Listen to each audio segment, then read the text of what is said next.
only reason why I don't want to die right now, seriously, is because it'll hurt my family more than it hurt me. If it was up there, if I ain't had a family, f*** it.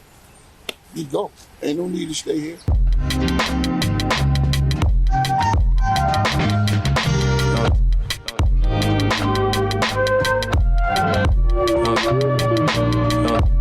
So here we are in Brooklyn, New York. What's your name? Yeah. Nian. Are you homeless? Yes. How long have you been homeless for? Since 2020. Since 2020. So, Nian, tell me your story. How did you get to this place where you are now? Well, I left New York and I went to Maryland. I was in Maryland for 5 years. I was working at Mount Air. Things were going pretty well. It was in a relationship, more of a relationship. And after a while, neither we outgrew each other or, I decided to come back home. So I came back home and I ended up going into the shelter system because at the time, I really didn't want to stay with family for whatever reason, but, so went to the shelter system, and at first it was cool because I went to this program called Ready, Willing, and Able. Everything was good. Stayed there for as long as I could stay. Graduated, got some money, and to be honest with you, I relapsed on drugs, and it caused me so much pain to the point where it's like you start to get used more to hide how you feeling than anything. Not to say that, that's the only reason why. You do it because you want to do it, bottom line. But for me, it masks everything. When I'm doing what I'm supposed to do and I'm with my family, everything is perfect. It's good, it's great. I have a wonderful family. Even though I've been doing this off and on for so long, they never turned their back on me. No matter what I put I put myself through, which is what I did. I put myself through it. Nobody led to me doing it or none of that. And I ended up out here, and being here, Kingston Avenue, Utica, Schenectady, all the avenues up and down, and every day hustling to make money to get food or make money to pay somebody so I can stay at their house, take showers, stuff like that. And it's hard. It's hard. It's more emotionally hard than anything else. Because, you think back to, your family and, where you're supposed to be or where you could have been if you wasn't in the situation that you in. People just look at you crazy no matter what. They don't know how you became homeless. They don't know what made you homeless. None of that. Everybody that's homeless ain't on drugs. Everybody that's homeless don't want to be in the street. Everybody that's homeless don't want to go to the shelter. The shelter it can be a good situation in certain shelters. But 9 times out of 10, a lot of the shelters, for a person that's trying to get clean and stuff like that, the shelter is probably one of the last places that you want to be because it puts you back in that environment. It's like everything, I used to hear guys say, I'd rather go to jail than go to the shelter. And I'm like, why would you want to do that? I mean, that sounds crazy. But then through going through the shelter system, and the prison system, jail is easy. People think it's hard. Jail is easy. Get up. Do what these people tell you to do. Go to program, go to school, whatever it is they want you to do.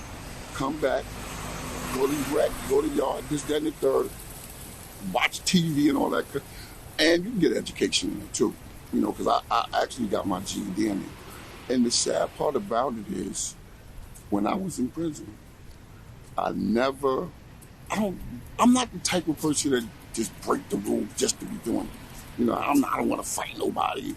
I don't want to, I'll do what I have to do to protect myself. Mm-hmm. But, all in all, it's even like out here.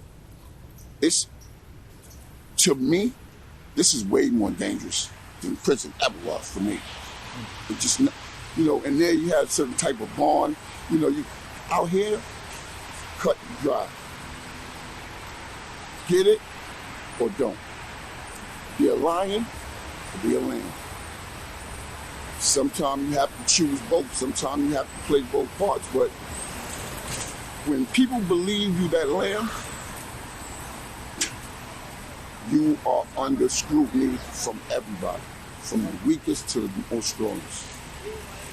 And one of the worst things that I've learned from being out here is that no matter what you do, no matter who you think you can trust, you cannot trust nobody out here in these streets. Don't get me wrong. I've met some good people, but even those good people are subject to cut your throat, cross you, rob you, set you up, do this, that, and the third. And I remember my girlfriend at one time, my ex-girlfriend was telling me, why would you leave home in a safe environment to go in the street with them people? And I think what it was for me more is, I don't like nobody telling me what to do. And, I got a brother. Well, he's not my biological brother, but we've been friends so long, I call my brother. And people used, like, when I'm tore up, messed up, he gonna come to my aid. He'll curse me out, you do blah, blah, blah, but come in, clean up, do what you gotta do. But then sometimes, when people do things for you, they seem to think that you owe them. And they want what they want when they want it. That's that. Yo, I need you to go here. I need you to do this. I need you to do that. And sometimes you just don't want to do. You might want to go out and chill or whatever. But when you're stuck in somebody's house, you abide by their rules. It's not like when I was a kid, lived with my mom. You knew. Do what you got to do. You don't act right. Can I curse? You can curse. You can get your ass whooped. That's the way it was. And my mother was a stern disciplinarian. She was an old school. Mother had me, she was 35. So when it came time to whoop that ass, she didn't hesitate. And I don't think she ever did it out of malice. Like, it was an abusive thing. It was more like, you're gonna do what I say do, or that's it. Old school black mom. Do what I say, or I'm whooping your ass, and that's the way it was. I grew up in a respectable home. I have family members that was there for me no matter what. You grew up in Brooklyn and I grew up in Crown Heights, yeah, Crown Heights. Right in Crown Heights. Not right in this area in Crown Heights, a little further down. And when I grew up, I had possibly the best childhood that a kid can have. I had friends that was, people didn't lock their doors back then. I would get up in the morning, eat breakfast, and go outside and play with my friend, or go to this guy's house, or they come to my house, and we slept at each other's house, or, yo, call your mom, tell her you're spending the night. And, we had that love like that. And then it was like, once I got older, like, I had never experienced, like, I used to watch my mom and them, they had their little fish fries and card games. We used to go to them and steal little cups and drink a little liquor and get drunk, and they laugh at us or whatever. And, and it wasn't something that we got stuck to. I think it's like when my sister died, my sister was a heroin addict. I had a brother that was a heroin addict. But I think when my sister died, a part of me didn't care anymore. Because she was a heroin addict, and I didn't care what she did. It's my sister. You're not going to disrespect her. You're not going to it's just not going to happen. And she always showed me that love, that it was more than a sisterly love. It was like a motherly, sisterly love, you know what I mean? Mm-hmm. And when she passed and she died, it was like, for me, and it's crazy because my sister died, and then a couple of years later, my mom died, my nephew died, then my brother and sister died. So it was like, that's no excuse for doing anything. But mentally, it plays a part where when things are going great, is when I get caught up. Because it's like, I don't know what to do. When I'm out here, I do what I want to do. Not what I want to do, but I know what to do. I know my lane. I know not to go here. I don't go here. I know I can go here. You know what I mean? But when you inside, when you're dealing with your family, there's certain things you can and can't do. That's the bottom line. It ain't no, I've gotten in arguments with family members where it's like, damn, I know I can't beat him up or I can't punch him in the face. Out here, you get to release anything and everything that you want to do. And it's not even that I'm a violent person, because I'm not. I'm a loner. I like to stay to myself. And sometimes it gets a little bit rough, because when you're by yourself, you got nobody to answer to but yourself. And then that's when all that little stuff start kicking at you, and and now you're so angry and upset, you don't want to do nothing stupid, so you medicate, whether it be weed or alcohol, or some people use heroin or crack, whatever it is they do to medicate. It's not that, a lot of times I can see myself, I remember me getting high even when I didn't want to. What am I gonna do? No, I'm gonna go get high. Nah, I ain't doing that stuff. And it don't be on my mind. And then I'm walking down the street, and all of a sudden, something in my head clicked, and I'm off to the races doing stupid stuff. And my family always told me, it's like, yo, you need to go see a psychiatrist. You got some undealt with issues that you need to deal with. But you got no reason to get high. You got no reason to be in the street. You got no reason not to have a job. I'm 54 years old. I don't have nothing. Nothing. I gave away all of my stuff. Just one day walked out, left $8,000-9,000 worth of clothes. For nothing. I just walked out and didn't go back. And to me, it didn't bother me, because I know how to maneuver. But then, when I see my family, they're like, why would you do that? That was $8,000 worth of stuff. You worked so hard to get it, and you just let it go. I can be happy. Sweats. Place to lay my head. Place to take a shower.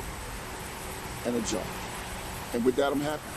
I don't need no relationship. I love a relationship, but I'm the type of person, and to be honest with you, I get into a relationship and get consumed. Forget about everything else.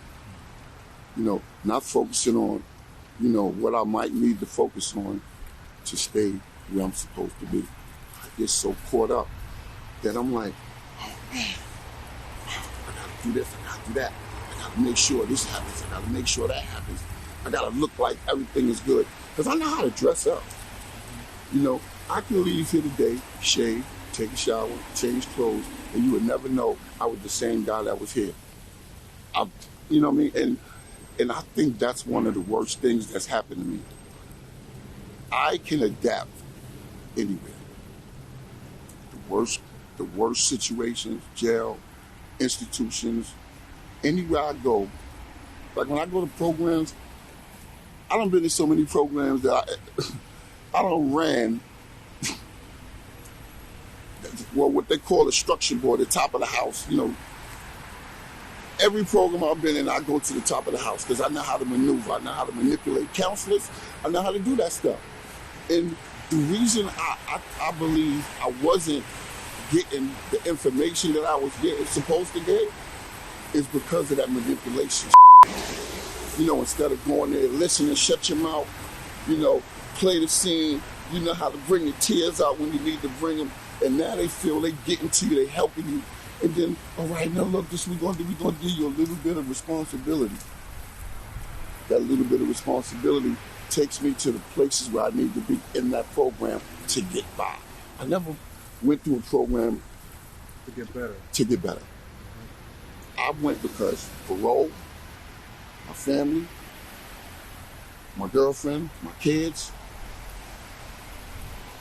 I think I went to one program one time. And it wasn't to get better. It was because I was tired, it was cold, and I didn't want to deal with it no more. I was just fed up. So, and it's what kept I mean, here, like I know a lot of guys that's how they're homeless. They don't do drugs. They don't get high. They don't do none of that. They just in a bad situation. A lot of them got mental issues. A lot. Like if a person of, say a person like yourself, you one day just walk around and watch, or see what people see is a homeless guy, the guy sleeping on the train, the guy sleeping on the bench. They don't know what that man is going through. Why he's sitting there sleeping on the floor in the train station. It's not what he want to do. He ain't got no choice but to do for right now. We all got to out. Unless you die, you got to out. You have a door to go through to try to change and do better things. But if you don't open it, you're stuck right in the same room, doing nothing. And I can tell you honestly, nobody that's using drugs want to be using drugs. They don't want to do it. Stuck in that zone, their mind is stuck in. And that's, and it's easier for them. It's easy to deal with people out here because I ain't got to show you no love. I ain't got to show you no responsibility. I ain't got to show you no patience, no comfort, none of that. You come and you go. That's it. If I got it and you want it, I don't know. If I like you, maybe. If I don't, get the hell out of here. That's how it is. But I will say this.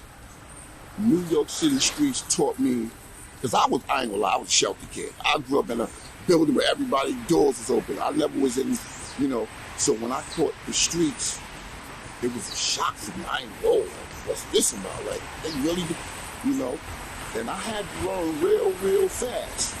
I'm talking about real fast. Or you'll be somebody's usefulness. Yo, you don't know how to do that. Yo, you do this. Yo, I need you to go here. Yo, go up in that building. Yo, go to this store. No, you got to learn how to fend for yourself. If you don't, oh man, bird got me. You don't fend for yourself, then you stop. I refuse to be a victim. I'm not being a victim for nobody. I'm not going to sit down there and play games with people. I don't start stuff. I don't argue with people. But if you put me in that corner, I got to get out. Because my mind is telling me I done went through too much to allow this, that, and the third to take me out now. I can honestly say the only reason why I don't want to die right now, seriously, is because it'll hurt my family more than it hurt me. If it was up, if I ain't had a family, f*** it.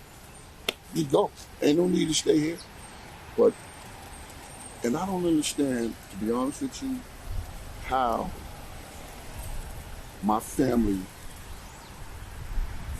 still has the love for me that they do.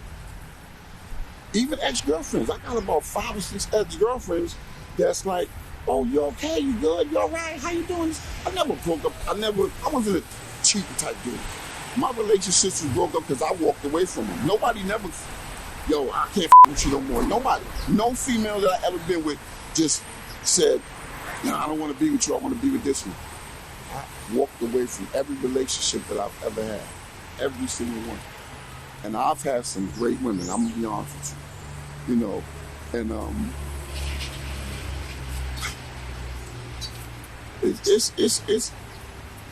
it's hard sometimes thinking back on this situation. Like I go to Manhattan sometime and I run into stores and restaurants and stuff that I sat in these restaurants and dropped $500 on a meal for me, her, and her son, or me, this, thing, and that one. And it was nothing because I had it. But now I sit here and I got to struggle every day to get food. And it's crazy. And, but I'm not going to get stuck on it. It is, I'm not saying I don't care. I do care. If I didn't care, I just end it all, But I know for a fact, I got people out here that tell me every single day. So lady comes up there every day. I'm not, in the best situation. She comes up there every day on this parkway, and she gives me a hug. Every single day. Gives you a hug? Gives me a hug before she go to work. Every morning, Monday to Friday, like clockwork. I'm sitting here, she come outside, give me a hug, give me some coffee or tea or whatever, give me a little egg and cheese sandwich, or she give me a plate of food, and she said, I know that you're gonna make it through this. I don't care what you're going through. I don't care what you do, don't you give up. Believe that God is gonna get you through it. And that's just basically how it goes.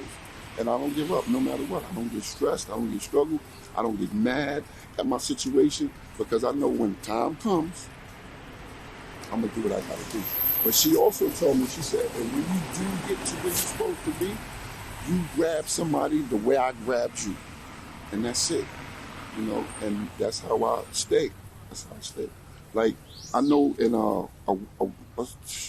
2 weeks, I'm going to a program. I was speaking to the guys over here, and I had gave up my ID, left my everything. I got that back, and I'm going through steps now to go into this inpatient program. But I'm not staying in New York City. I can't. I got to go way up. Wherever way up is, that's where I'm going. Because it's getting old. This is getting old. This is old. I got a young kid that's down there every day when he come through here. He going to school. Hey, what's up, OT? You good? His mother said one time, why are you talking to that bum? He said, that's my friend. He ain't no bum. 16 years old. You know, so I know there's a plan for me. Just got to put down the effort. You know, one day we'll just drop it. See, one thing I learned real fast, you can't gradually get clean. You can't gradually get yourself together. You got to drop everything. Later for that. I don't want this. I don't want that. I'm going in there butt naked and let them dress me the way I'm supposed to be dressed. And that's it, man. I mean, being homeless, sometimes being homeless is a lot easier than being you know, I ain't got no bills to pay. I don't got nobody to take care of, you know, and that's hard. You know, people bust their behind to take care of their families. And I sit here and you know, and all I got is me. You know, I got another guy that comes by. He got 6 kids, and he paid child support for 3 more. But he said, you know what, man? I don't care about that. I'm going to give you this $1. Because no matter what, I need you to realize, man, that this shit will get better. Because, you know, and I always believe that from the bottom of my heart, that my life will get better. Hopefully sooner than later. But, and when it does get better, I'm going to do exactly like that lady said. I'm going to wake up, come here, out here, not necessarily out here, but find somebody that wants some help but don't know how to do it. Because a lot of us out here that's getting hot, people think it's easy to go on in programs and sit in there and this. It ain't even the fact of that. It's hard because you don't know what you're doing. You're going in this place. I don't know nobody here. It's 200 people here, men and women I don't know. We all got the same mentality. We've learned not to trust nobody. So when we go in those situations, we all sit together and we're like, yeah, you cool. You trust that motherfucker. You know, I'm serious. And that's not a way to live. You know what I mean? So for me, I'm going to go to this place with an open mind. Look, I don't know what to do. I've been trying to do this on my own all my life. And I need somebody to tell me how to do this. Because apparently neither I'm not listening, because I'm not retarded. Excuse me, that word. I'm not dyslexic, you know, I'm not ignorant to the point where I don't know how. Just gotta sit back, same way I was when I was in public school. You don't know nothing. Teacher says, sit back and let me teach you something. You learn. And that's the only way to get it, is you gotta sit down there. It's a process to doing that. Like when a person come out the street, you just go, all right, I'm homeless now. No, you have to learn where the shelters is, where the food pantries is, where you can go do this, get clothes, where you can take a shower. All that stuff you have to learn. It's not easy. It's not easy. It's, to be honest with you, it's demoralizing. And people are ashamed to be homeless. You think I like sitting Now, right now, it's nice and cool. I just ate my little breakfast, but it's just not. I would like to be sitting on the bench like this with maybe my grandson and my granddaughter. It's Sunday morning. Let me take my granddaughter to McDonald's, to the park, instead of this nonsense. So, in ending, man, ain't no excuse for this. None whatsoever. I'm not going to tell you, yo, I get high because my great-grandmother died, the fish stopped swimming, the dog stopped barking. That's a bunch of bullshit. Get high because you want to get high. Now, if you want to change things, you got to take yourself away from certain stuff. Like, I know if I'm trying to get clean, I ain't coming on Kingston Avenue because I already know what's going to happen. That's my start. I'm not going on Utica Avenue. I'm not going to Harlem on 145th Street because those are the places that's detrimental to me. That's like I said, when I go, I'm going to stay. It ain't, that it ain't about black, white. I'm going up there with somebody that's know what the they doing and sit down there and teach me, because if I'm not preoccupied with relationships, TV, because I dress my ass off. My shit is right. And it's crazy because I looked at myself the other day in the mirror and I said, man, where the f is that? I don't know this dude. I always been in good shape. I had a little belly, but I always been in good shape. Now I got all kinds of ailments. I got blood clots in my leg, this swelling up, diabetic, high blood pressure, high cholesterol, all kinds of craziness. And I could have avoided all of that. Most of it because of my eating. But I could have avoided all of that because if I wasn't out here in the doctor's office, knowing what it is that I need to do to address it so I don't put myself in a harmful situation. So, sorry to cut you off. I can't make this too long. Mm-hmm. Yeah. But do you have any just last words you want to say to the world, to anybody? Any words of wisdom? Any words of advice? First thing I'm going to say is, don't let nobody fool you and tell you, yo, let's go smoke this or let's go drink this, or because you don't know where that going to take you. Bottom line, don't do it. Just don't do it. That's it. There's nothing else to say. You think you want to take a tote or this, that, and the third, or sniff some coke, don't do it, because I guarantee you, you'll be on one of these benches too, or under it. And that's it. Thank you so much for sharing your time with me, Wayne. Mm-hmm. I appreciate it. Mm-hmm. And things will get better. I promise you, things will get better. I love your attitude. I love your you could be bitter, but you're not. I'm looking towards the future, and that's how you'll get out of the situation. I truly believe you will. Mm-hmm. Thank you. Thank you again. All right. You've been seen and you've been heard.